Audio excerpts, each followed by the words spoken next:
그 7개의 이제 대접 중에서 그 중에 이제 오늘은 이제 5번째 대접에 대한 말씀입니다.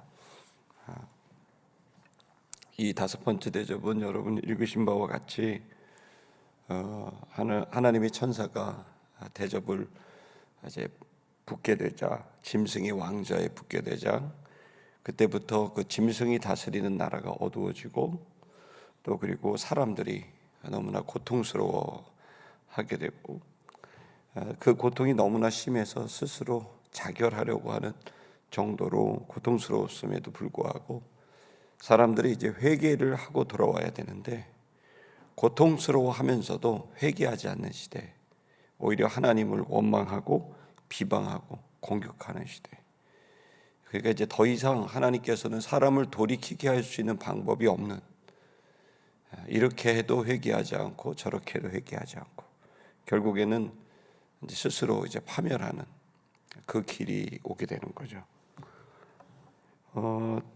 사람들은 점점 사람답지 않게 되고 이제 거짓과 진실도 이제 의미가 없어지게 되고 그리고 그것으로 인해서 사람들이 서로 속고 속이기 때문에 이제 서로 간에 믿음이 없어지게 되고 서로 간에 믿음이 없으니까 서로에 대한 기대도 없고 서로에 대한 기대가 없으니까 서로에 대한 희생과 사랑도 없는, 그러니까 사람들 사는 것 같지만 그냥 짐승들 사는 것과 다를 바가 없는, 오히려 더 짐승보다도 더 못한 거짓과 폭력이 난무하는 시대가 되는 거죠. 이런 것이 인간 사회가 되고 그래서 하나님께서는 끝까지 한 영혼이라도 돌아오기를 바라서 그들에게 계속 그 돌아오라는 선지자들을 통한 동료의 말씀과 또 그리고 그들이 겪고 있는 현실에서 하나님을 찾을 수밖에 없는 그 절박한 상황을 하나님이 허락하심에도 사람들은 하나님의 진의에 관심이 없고 결국에는 자기 뜻대로 행하려는 그 모습이 마지막 시대의 인간 사회의 모습이라는 것을 이제 말씀하고 있습니다. 여러분, 이 말씀은 오늘 우리들이 교회가 시대를 분별하고 그 시대 속에서 우리가 어떻게 처신하고 사역해야 되는지 그 말씀을 우리가 또 듣는 시간이라고 생각합니다. 제가 이제 지난 주간에 그 성결교회 104회기, 그러니까 성결교회가 총회를 시작한 지 104회가 이제 정식으로 됐고 실제로 시작한 지는 119년차 대회. 그러니까 119년 전에 성결교회가 이제 집회를 시작했고 그리고 또 총회로서는 올해가 104번째 총회를 맡는 총회장을 104번째 총회장을 세우는 일을 했습니다. 영광스럽게도 제가 거기 기획위원장, 실행위원장이 돼서 그 집회를 처음부터 끝까지 잘 섬기게 됐습니다. 이 과정에서 저희가 가장 큰 초점은 성령의 권능을 힘입어라는 주제를 갖고 이 시대를 무엇으로 이길까 생각해 보면 우리가 이렇게 생각하고 저렇게 생각하면 답이 없습니다. 왜냐하면 할 수 있는 조건이 안 됩니다. 일을 하려면 반드시 그 사람을 살리고 교회를 일으키려면 사람이 필요하고 그 사람을 키우려면 돈이 필요하고 또 그 사람들이 하나님의 일을 하면 또 재정도 필요하고 또 그리고 아무리 재정이 많아도 좋은 유능한 일꾼들이 있어야 되는데 또 일꾼이 없으면 또 아무리 재정이 많아도 안 되고 또 그 일꾼들이 정말 좋은 일꾼들이 나오려면 그러면 정말 거기는 정말 많은 사람이 성장한다는 것은 엄청난 투자가 필요한데 그러한 것들을 이렇게 측정해 보면 뭐 아주 제가 이제 새벽 예배 때 말할 수 없을 정도의 그런 이제 예수교대한 성결교회 상태입니다. 예를 들어서 주일학교 전체를 합쳐도 6천 명이 안 됩니다. 말도 안 되는 일인 겁니다. 주일학교 학생들을 예성 전체를 합쳐도 6천 명이 안 된다는 게 얼마나 충격인지 모릅니다. 이게 우리의 현실이고 이번에 목사 숫자를 14명 오늘 봤습니다. 제가 이제 성결대학교 가서 안수위원으로 가게 되는데 한 해에 14명이 나온 것은 거의 처음입니다. 이것은 오늘 우리들의 현실을 말을 하고 있는 거고, 자, 이런 시대에 교회가 더 힘을 모아서 결국 영혼을 살리려면 교회 성도들의 의식이 높아지고 이 세상에 물들지 않고 세례받을 때의 마음처럼 주와 함께 죽고 이제는 주를 향하여 다시 사는, 주를 위하여 자신의 삶을 드리는 이러한 이제 변화가 필요한데, 우리들에게는 그런 정도의 신앙의 그런 변화라 그럴까요? 이런 것들이 멀게 느껴지는 거죠. 그래서 오늘 본문의 말씀은 그러한 시대가 오는 것 아닌가라는 우려를 갖지만, 저는 오늘 이 본문의 말씀을 통해서 생각하는 건 세상이 오늘 당장, 오늘 저녁, 내일 아침에 다 끝이 나도 사람들이 회개하지 않고 고통 속에 있고 악한 자가 권력을 잡고 해도 그것과 아무 관계없이 우리들은 오늘 해야 될 일을 하면 되는 겁니다. 우리는 우리 할 일을 하고 주님은 오셔서 주님의 일을 하시면 되는 문제입니다. 여러분, 이 본문의 말씀을 통해서 우리들 다시 한번 경각심을 갖고 한순간도 빠지지 않는 치열한 세계관의 전쟁, 한순간도 빠지지 않는 치열한 영적 전쟁, 이것이 오늘 대한민국의 지구촌에 있다고 한다면 여러분과 제가 다시 한번 깨어서 이 싸움에서 승리하는 영적 승리가 저와 여러분이 있게 되기를 축복합니다. 이 본문의 말씀을 우리 한번 10절의 말씀을 다 같이 읽어보도록 하겠습니다. 10절 읽겠습니다. 시작. 또 다섯째 천사가 그 대접을 짐승의 왕자에 쏟으니 그 나라가 곧 어두워지며 사람들이 아파서 자기 혀를 깨물고, 이제 7 대접을 하는데 이제 5번째 대접을 푼 거죠. 근데 이제 짐승이, 우리가 이제 지난주죠, 그 말씀을 나눴듯이 짐승이 그 왕자를 잡고 권력을 잡죠. 이 짐승이 잡았다는 얘기는 말 그대로 사단과 마귀, 사단이요 마귀라고 하는 거짓의 아비고, 그리고 반역과 폭력의 아비, 이런 자가 권력자가 되고, 그 권력자가 권력을 잡게 되자 사람들은 삽시간에 다 거짓말하고 삽시간에 다 하나님을 반역하는 그러한 공동체가 돼버리게 된 거죠. 그리고 그 속에서 하나님은 마지막 기회로 너희들이 그래도 돌아와라, 양심에 호소하시면서, 그렇게 됐을 때 사람들이 이제 돌아올 수 있도록 만드는 것은 그 대접을 짐승의 왕자에 쏟아놓게 되는 겁니다. 그 짐승의 왕자에 쏟아놓게 되니까 그 나라가, 짐승이 다스리는 나라가 어두워졌다는 거예요. 어두워지고 사람들이 아파서 자기 혀를 깨물고, 자, 어두워지게 되고 고통이 왔습니다. 어떤 고통인지는 11절에 나오는데요. 11절 읽겠습니다. 시작. 아픈 것과 종기로 말미암아 하늘의 하나님을 비방하고 그들의 행위를 회개하지 아니하더라. 그러니까 아파요. 그냥 몸이 그냥 아픈 거예요. 그리고 그것을 이렇게 보니까 종기, 즉 피부병이 있는 겁니다. 그래서 이 사람들이 이제 고통스럽고 종기로 인하여 간지럽고 막 난리가 난 겁니다. 다시 말하면 이제 여러분, 우리가 이 종기가 나고 아픈 것, 이런 피부 질환들은 여러분 걸려보셨지만 가려우면 한도 끝도 없는 거고, 욥기를 보면 기왓장으로 자기 몸을 막 긁어낼 정도로 피가 나고 해도 나중에는 무뎌지게 되고, 간지러운 게 피부가 아니라 그냥 뼛속이 간지러운 것 같고, 그러면서 고통스럽게 되듯이 사람들이 얼마나 그 고통이 심한지 혀를 깨물어 죽고 싶어 해서 여기저기서 그냥 자결하려고 하는 그런 고통이 임한다는 거예요. 자, 여러분, 이렇게 고통스럽게 되면 그쯤 되면 뭘 하겠어요? 회개하고 주님께로 돌아가서 주님, 신이시여, 하나님이여, 하다못해 옥황상제여라고 하면서 신이라도 찾을 텐데, 이 마지막 시대 때는 사람들이 그렇게 고통스럽고 자결을 하고 죽어가도 그들은 하나님을 비방하고 회개는 죽어도 안 하는 거예요. 그래서 이 마지막 시대라는 것을 얘기하고 있는 거죠. 이것은 불의한 지도자, 그리고 그 불의한 지도자 안에서도 끝까지 신과 양심을 쫓아가지 않고 자기의 뜻대로 행하려고 하는 완고하고 고집스러운 그런 자들이 회개하지 않고 끝까지 자기를 주장하는 그런 악한 모습을 보여주고 있는 겁니다. 여러분, 지금 우리는 다음 주가 되고 그 다음 주가 되면 이제 열흘 정도 남았는데 대통령 선거를 이제 하게 됩니다. 여러분, 지금 우리가 이것을 대통령 선거와 연결하려고 억지로 하는 것은 아니지만, 분명한 사실은 대한민국이 여러분 국민들이 이 눈이 깨어져야 됩니다. 깨어나야 됩니다. 아멘. 뭐냐면 거짓말하는지 안 하는지를 알아야 되고 이 사람이 정말 희생하는 사람인지 헌신하는 사람인지를 알아야 되는데 여러분 이 눈이 가려져 있는 거예요. 그냥 딱 봐도 그 사람이 살아왔던 이력과 그 모습을 봐도 그냥 끝없이 그 거짓과 그리고 또 거기에서 나오는 또 그 사람의 삶이 헌신이 아닌 여러분 이런 것들을 보는데도 불구하고 사람들이 분별하지 않는 것 다 뭐와 관련된 거예요? 자기가 하고 싶은 일, 자기가 원하는 일, 그 뜻을 해주면 무조건 따라간다는 겁니다.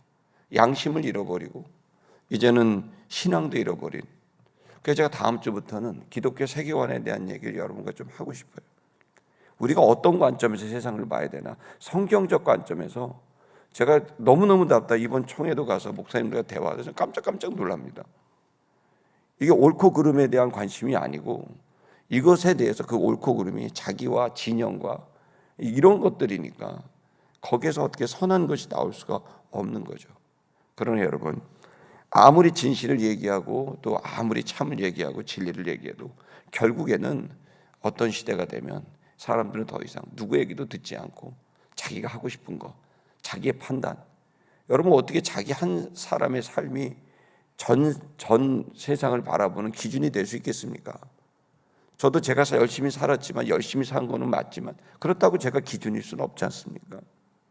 우리가 얼마나 작은 자들이고 얼마나 작은 지식이 있고 우리의 인격이라는 건 뻔하지 않습니까? 근데 어떻게 내가 기준이 될 수 있습니까?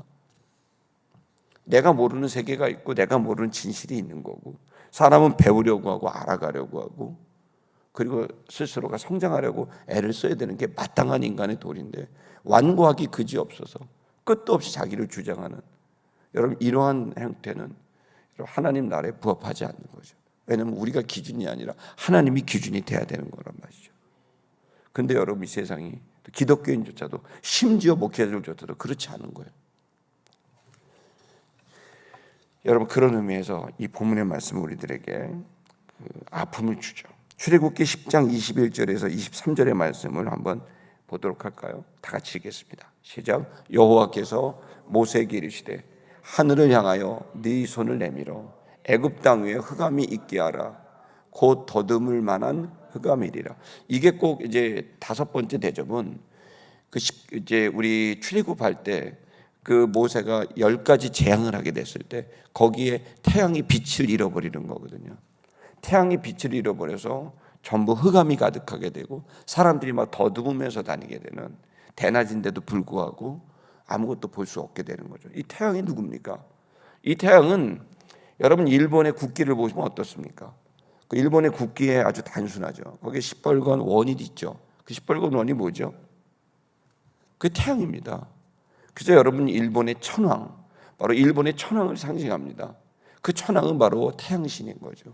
자, 북한에서 여러분 김일성, 김정일 다 뭐라고 그 3대 그 가족을 뭐라고 부릅니까? 백두혈통이라도 부르지만 거기다가 위대한 태양신이라고 말하면서 여러분 김일성을 추앙하지 않습니까? 북한에 금으로 된 신상이요 3,800개가 있습니다. 말도 안 되는 겁니다. 10m 높이가 되는 금신상이 다 굶어 죽는데 금으로 신상을 3,800개를 만들어 미친 나라가 어디 있습니까? 이게 북한입니다. 근데 거기다 대고 태양이라고 여러분 아무 소리도 못하고 80년 동안 그 국민들은 속고 살고 있는 거죠. 사실 속지 않습니다. 그러나 힘이 없으니까 가만히 있는 거죠. 우리 조선이란 말이 뭡니까? 조선이라는 뜻이 무슨 뜻이죠? 조선은 일찍 뜬다. 일찍 조자에다가 뜰 선자입니다. 조선이라는 건 일찍 뜬다. 뭐가 뜹니까? 태양이 뜨는 겁니다. 태양이 일찍 뜨는 나라가 조선이에요. 우리 고조선에서부터 시작했단 말이에요. 여기에 중심이 뭡니까? 태양입니다. 전 세계는 동서고금을 막론하고 가장 높은 신이 태양이에요. 그 태양빛에서 우리는 살아가고 있고 태양빛으로 모든 땅에 있는 것들이 그 태양빛으로 먹고 살고 있고 성장하고 있는 거예요. 그러니까 사람들은 지금 눈에 보이는 게 단 거예요. 눈에 보이는 것 중에 가장 큰 힘이 태양이거든요. 여러분 뭐 알다시피 물리학자나 천체학자들은 태양계라고 부르잖아요. 그러니까 여러분 인간이 계측할 수 있는 것 중에 가장 큰 힘은 태양이거든요. 그래서 그걸 신으로 만들었어요. 그 최고의 신이 태양신이에요. 자, 그들이 의지하는 그들이 자기의 눈에 볼 때 가장 강력한 힘이 그 태양인데 그걸 의지하고 우지했는데 다섯 번째 천사가 대접을 붙자 그 태양이 빛을 잃어버려서 온 세계가 어두워지게 됐다는 거죠. 이건 출애굽 당시에도 있었던 사건인 겁니다. 자, 마지막 다섯 번째가 뭘 의미하는 겁니까? 인간이 의지할 수 있는 최고의 힘, 그 최고의 강력한 존재를 하나님이 무력하게 하는데도 사람들은 결국에는 하나님께 돌아오지 않아요. 하나님께 무릎 꿇지 않아요. 자기를 주장해요. 그게 마지막 시대의 광경이라는 겁니다. 22절도 읽어볼까요? 22절, 23절 시작. 모세가 하늘을 향하여 손을 내밀매 캄캄한 흑암이 3일 동안 애굽 온 땅에 있어서 23절 그동안은 사람이 서로 볼 수 없으며 자기 처소에서 일어나는 자가 없으되 온 이스라엘 자손이 거주하는 곳에는 빛이 있었더라. 그런데 참 놀라운 것은 어디에만 빛이 있었어요? 이스라엘 자손이 거주하는 곳에만 빛이 있었다는 겁니다. 여러분, 이것이 출애굽에서 마지막 시대의 교회의 모습, 그 세계를 보는 모습을 줍니다. 온 세상은 다 태양을 의지하고 보이는 거 의지하지만 여러분, 진짜 믿는 사람들은 주님만 의지합니다. 이 세상에 보이는 거 의지하는 사람들은 나중에 눈이 어두워져서 뭐가 뭔지 하나도 모르고 분별하지 못하고 더듬어서 아는 그런 삶을 살고 불안한 삶을 살고 불확실한 삶을 살지만 주님을 믿는 사람들은 밝은 삶을 살아가는 걸 믿길 축복합니다. 나는 세상의 빛이라 그랬습니다. 주님께서는 분명히 주님이 빛이라 그랬습니다. 여러분, 예수 그리스도를 믿고 살면 여러분 혼란한 세상인 것 같고 불확실한 세상인 것 같지만 아니요, 괜찮아요. 주님을 믿고 살면 됩니다. 아멘. 세상은 지금 물어보면 다 불확실하다. 어떻게 우리 나라가 잘 될 것 같습니까? 뭐 가봐야 알죠. 뭐 우리나라가 뭐 성공할 것 같습니까? 가봐야 알죠. 대통령 되면 우리나라 좋아질 것 같습니까? 돼봐야 알죠. 다 돼봐야 알고 가봐야 안 돼요. 다 불안해요. 불확실해요. 여러분, 그런데 인류 역사를 통해서 가봐야 알지요, 돼봐야 알지요로 여러분 어떤 나라가 움직입니까? 무슨 어떤 나라든 믿음으로 움직이는 겁니다. 여러분, 된다고 하는 믿음은 내 스스로가 아닌 하나님을 믿게 되면 세상이 두쪽나고 어려워지고 태양이 빛을 잃어버리고 다 뭐 물이 핏빛으로 바뀌어도 주님을 믿고 가면 반드시 승리하고 구원받습니다. 이 분명하고 명확한 믿음을 가진 사람들이에요. 믿음을 가진 사람들은 반드시 그 믿음으로 승리하게 되어 있는 겁니다. 기독교인들은 지금 이 시간에 가져야 될 게 뭐냐? 세상이 아무리 어두워도 주님을 믿는 사람들은 주님이 우리의 빛이다. 그래서 우리는 확실하게 사는 사람입니다. 아니, 돈이 있고 없고가 우리의 인생을 결정합니까? 권력자가 있고 없고가 우리의 인생을 결정합니까? 아닙니다. 우리 인생을 결정하는 건 예수님 때문입니다. 예수님 믿으면 돈 없어도 아멘이고 없는 것 같아도 예수님 믿으면 됩니다. 예수님 믿으면 부족한 것 같아도 다 채워집니다. 예수님 믿으면 반드시 주님이 영광 받으시는 일이 벌어집니다. 그래서 예수님 믿는 사람들은요, 캄캄한 가운데서도 그 사람은 보인다고 말하는 거예요. 모두가 안 보여도 그 사람은 보이는 거예요. 온 이집트가 깜깜해서 더듬으면서 갈 정도로 아무것도 안 보이고 모르겠다 아무것도 모르겠다라고 생각해도 믿음이 있는 사람들은 그들에겐 빛이 있기 때문에 담대하게 당당하게 자기의 길을, 믿음의 길을 걸어가게 되는 겁니다. 지금 한국교회가 필요한 게 뭐냐? 바로 주님을 믿는 믿음이 필요한 겁니다. 여러분, 어제 그제 손흥민이라는 선수가 여러분 그 유럽 전 세계 그 클럽 해갖고 1등을 한 선수가 나왔어요. 기사가 뭐 인터넷 보면 계속 그 사람 기사 아니면 대통령 선거 이거밖에 안 나오더라고요. 근데 그걸 이제 자세히 들여다봤더니 이 사람이 10년 동안을 그 영국 최고의 클럽에서 있었지만 거기서 우승을 할 만한 그런 상황이 못 돼서 뛰어난 선수들은 다 우승하려고 그 팀을 떠났대요. 근데 이 선수는, 손흥민 선수는 자랑스럽게도 우승을 할 수 없는 조건의 그 팀인데 끝까지 나는 여기서 승부를 봐야 되겠다 그러고 그 팀을 안 떠났다는 거예요. 그 유명했던 선수들은 다 떠나고 오로지 유명한 선수 자기 혼자 남은 거예요. 근데 자기 혼자 남은데 다 어린 선수들, 다 20살, 21살짜리 선수들, 이 선수들 갖고 우승을 할 수 없는데 이 자랑스럽게도 손흥민 선수가 그 친구들을 독려하면서 그 모르는 사람들을 가르쳐주고 안내하고 막 하면서 그 사람들을 막 깨우고 해갖고 몸부림쳤는데 여러분 놀랍게도 기적같이 여러분 우승을 했다는 거예요. 그러니까 영국 전체 전 세계가 FIFA라고요. 전 세계 축구협회가 원래 상도 없는데 상을 주기로 했대요. 위대한 정신, 축구 정신의 상. 이게 바로 축구 선수, 이 축구를 하는 우리의 정신이다 그러면서 있지도 않는 상을 유럽 축구협회가 주고 전 세계 축구협회 FIFA가 손흥민 선수한테 상을 특별상을 줬어요. 그 제목도 없는, 지금까지 이런 제목도 없는 황금 심장상 뭐 이런 걸 만들어서 줬대요. 이유는 뭐냐? 이 사람은 믿음을 갖고 갔다는 거예요. 다 실패하지만 그걸 믿고 나는 언젠간 이 팀에서 우승할 거라는 이 믿음을 갖고 계속 갔다는 거예요. 그 결과가 오게 되니까 그 상을 줬다는 기사를 제가 읽으면서 얼마나 뿌듯한지 모르겠어요. 여러분 믿지 않는 세상도 믿음을 갖고 있는 사람, 늘 실패가 기다리죠. 늘 될 수 없는 조건과 환경이죠. 그러나 나만은 그걸 믿고 가게 되는 거예요. 사람들은 다 의심해도 나는 믿고 가는 거. 여러분 이것이 마지막 시대의 교회의 모습입니다. 성도 여러분, 하늘이 두 쪽 나고 뭐 짐승이 보좌를 안고 그 짐승이 거짓과 탐욕과 권력을 갖고 휘둘러도 여러분 언제는 그런 권력자 없었습니까? 다 죄악된 로마 황제서부터 이집트의 바로 왕서부터 여러분 수많은 악한 자들이 왔고 여러분 될 수 있는 환경은 한 번도 주어진 적이 없지만 언제나 믿음의 사람들은 환경 때문에 된 게 아니라 주님을 향한 믿음 때문에 열매를 맺고 주님께 영광을 돌렸습니다. 이 마지막 시대 성도 여러분, 다섯 번째 천사가 대접을 붙고 난리가 나도 다 회개 안 하지만 여러분 저와 여러분들은 언제든지 날마다 아침마다 주의 말씀 듣고 회개하는 줄 믿습니다. 여러분 이 믿음을 갖고 저와 여러분이 나가게 된다면 반드시 그 믿음에 주님은 축복하셔서 열매를 거두게 하여 주실 줄 믿습니다. 찬양하겠습니다.